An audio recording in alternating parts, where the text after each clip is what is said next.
So good morning to everyone. As he mentioned, my name is Angie Geffen, and we're going to talk about the ultimate wish list. And what does the ultimate wish list look like for a salesperson? Just to start with, to get an idea, I have the privilege to be head of marketing for WeWork, and I focus mainly on this territory. I'm originally from the United States, if you can't hear the accent, and yet made Aliyah 11 years ago, and I'm still here. So I've survived it. Thank you. 11 years strong. I feel like recovering. Worked in New York, Silicon Valley, also worked in a couple places in Europe, and so that gave me the opportunity to really understand the difference between targeting a market and how to speak to it. High tech, low tech, fintech, ad tech, all the techs and the ones that will come up ahead, I've worked in, and so technology is really the key. Same thing at WeWork. And just to understand a little bit about WeWork, WeWork is actually a brand that has existence in over 27 countries. We have 400 buildings, and believe it or not, I was employee number 2,000 and change in the beginning of last year. We are now over 10,000 employees. And so I think that there's a huge misconception of the fact that its founders are Israeli, one of them at least, and then the global breadth of WeWork. But I'm not here to talk to you about WeWork. I'm completely into it. Obviously, I'm there. But just to get a few facts, over 10,000 employees, and it's insane. I would like to share with you a short little video. This is a perfect time to just sit back, relax, and enjoy the show. This is a video that a person by the name of Mark Gunger talks about, and just enjoy yourself for a few seconds.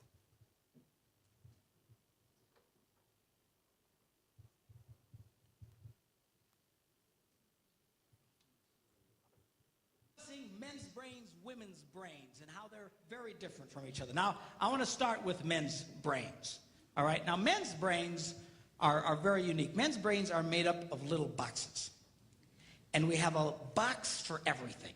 We've got a box for the car. We've got a box for the money. We've got a box for the job. We've got a box for you. We've got a box for the kids. We've got a box for your mother somewhere in the basement. We got boxes everywhere. And the rule is, the boxes don't touch.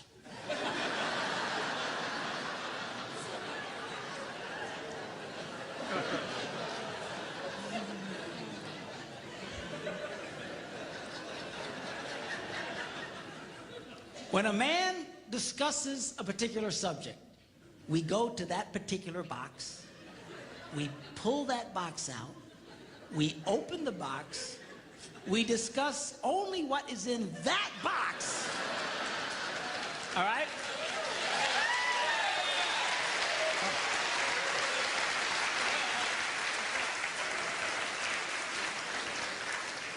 And then we close the box and put it away, being very, very careful not to touch any other boxes.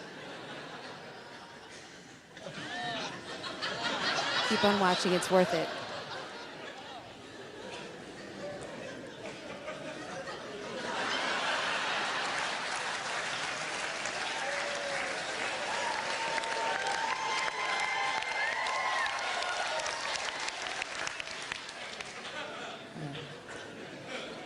Sorry, my Catholic upbringing got in there for a minute, but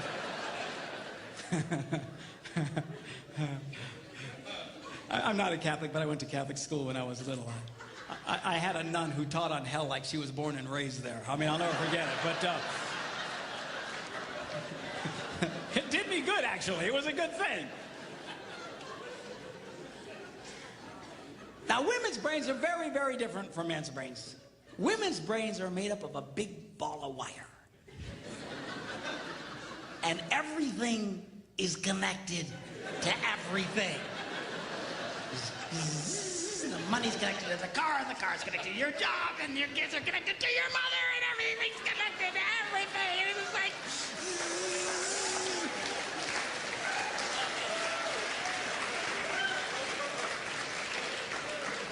It's like the internet superhighway, okay? And it's all driven by energy that we call emotion. It's just...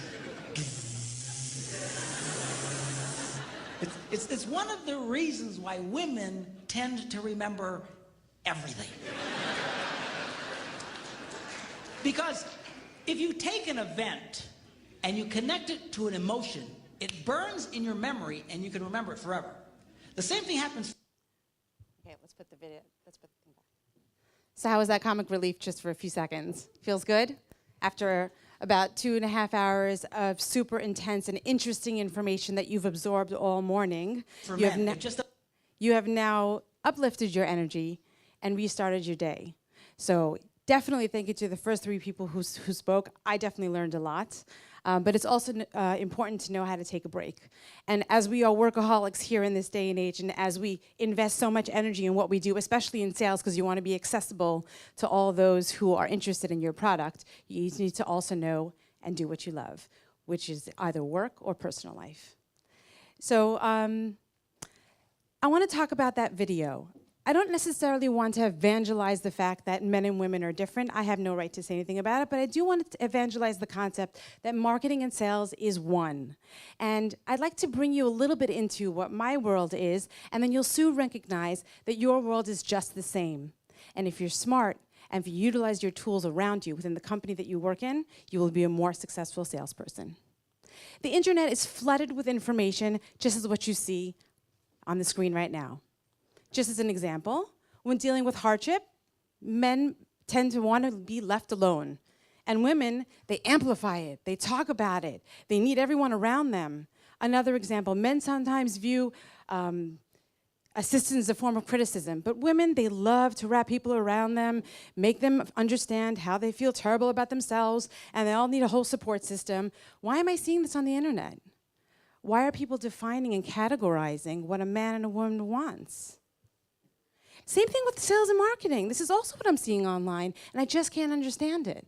They're defining that people on the sales team need to focus on immediate prospects. What can I sell right now? How can I close my deal? When in marketing, they tend to focus more on the future success. Now what's happening now? 2 months, 3 months, 4 months down the line. And here's another example. They tend to focus on strategy from previous success, which means, does that mean that salespeople are not creative? That they're just relying on things that they've done before? And that marketing tend to focus on strategy and research and understanding of what the market is about? I can go on and read all the points, and there's plenty of information online, but what I'm saying is that sales and marketing is one. And when I'm going to go through this example with you, this is the ultimate wish list that I recommend that you work with your marketing teams in the companies and organizations that you work in. Because if you think about it, the sales funnel begins with marketing. Someone who spoke earlier today in one of the presentations said, when you're approaching a potential customer, what do you think they're doing? They're going online and they're reading all about it. When you buy a new Nike sneaker, you're not walking in and doing a direct sale and purchasing the sneaker. You're checking reviews, you're getting an email promotion because you've just been targeted.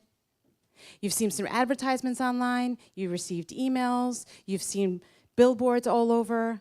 That's the beginning of the sales cycle, hence known as marketing.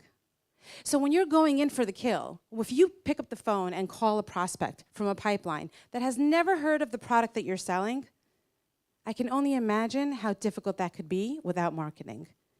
You'll have to explain to the person on the phone what your product's all about. You'll need to explain to that person on the phone what the competitive edge is. And yet, why? The profession of sales is to amplify the product and match. And we've learned earlier today that there's all different kinds of sales tactics, direct, indirect, and whatnot. But I'm saying to you that the beginning of the sales cycle is marketing. So work with your marketing teams as they have the same goals as you. Let's go through the 4 basic points, and really, I mean, the list can go on and on. I'm just giving you some sort of jump start of where you can actually go into work and say, hey, these are the tools that I need to sell the product that we are both selling. First is social media research, second, competitive edge, third, marketing materials, and fourth, competitive pricing evaluation. Did you ever hear another marketer say that? Maybe you've heard another marketer say marketing materials. But did you actually think that a marketing person thinks about the competitive edge or the pricing and the pricing model or the pricing structure?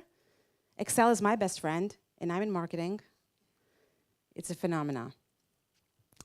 Nalgene, Camelback. Does anybody know what that is? Yeah? Okay. So it's interesting. I haven't found an industry here in Israel that actually manufactures bottles the way American or Canadian companies do. It's amazing. And yet this country is what, a desert? You know? Completely made up of minorities, which is now a majority. I mean, it's mind-boggling how, if anybody goes out and starts selling bottles, I want in. Because this is really a crazy concept that people are selling a container to put water inside, and water is free.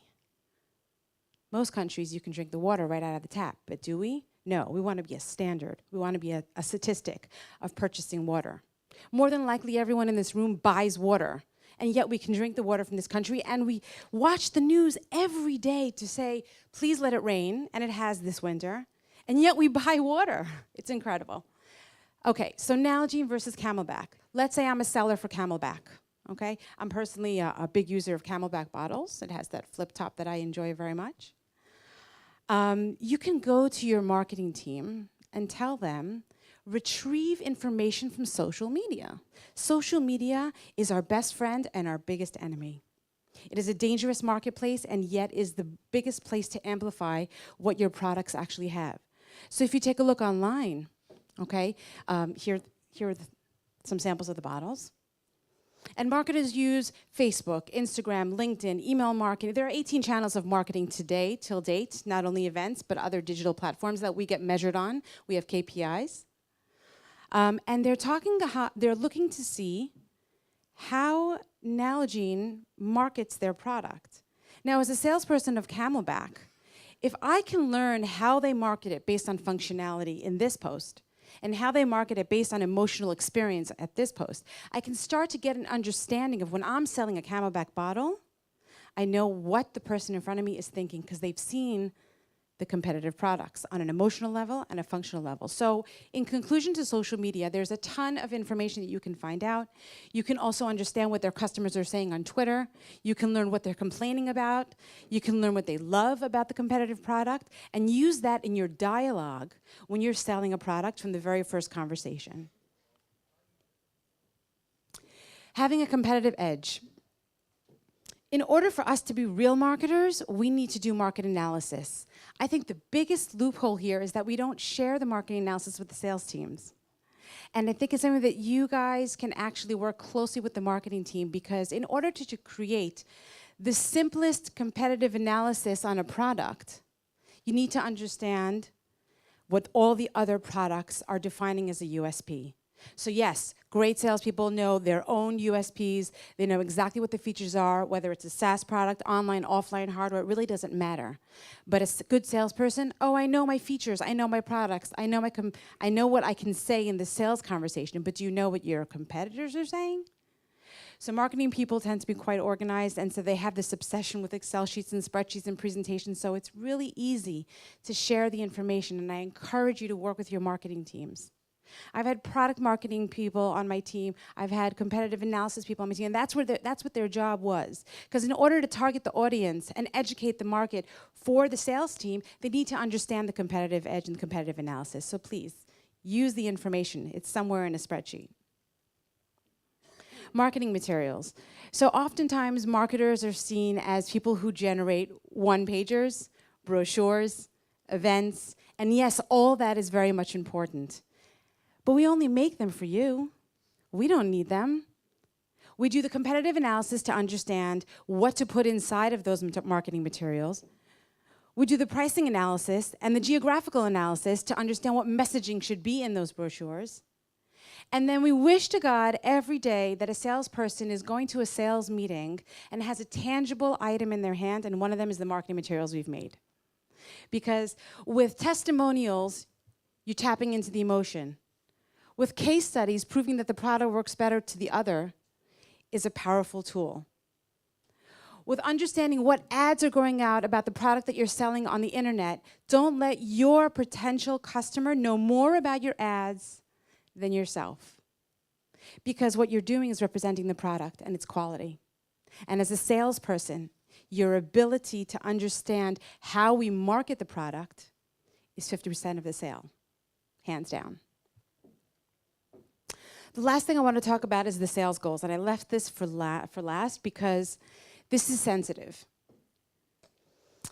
I'm sure that most people in this room never thought of the fact that you're the breadwinners of the company. All of you make our salaries. All of you are paying for our well-being. All of you make what the company is today and in the future because of your ability and your courage and your energy to drive through. And so as a marketer, I evangelize the concept of the fact that your sales goals are ours. There are so many teams in different companies that work in parallel. IT in parallel to development, in parallel to product, in parallel to QA, or even one after the other. Sales and marketing, I would probably say on almost every vertical, are the two teams that should be working together because your sales goals are my sales goals. You make it, I make it. You make more money, I get more budget. Makes sense, right? And so when you're talking about your sales goals and when you're talking about your target audience and where you want to go and what you want to do and what you want to sell and in which angle, share them with the marketing team because not every company really provides the information of what the sales goals are on a monthly, quarterly, and yearly basis. When we know the numbers, we know how to amplify the marketing. When we know what your target audience is or your successes, close the loop and share it with marketing. Your sales goals are ours. I'd like to thank you for listening to my spiel.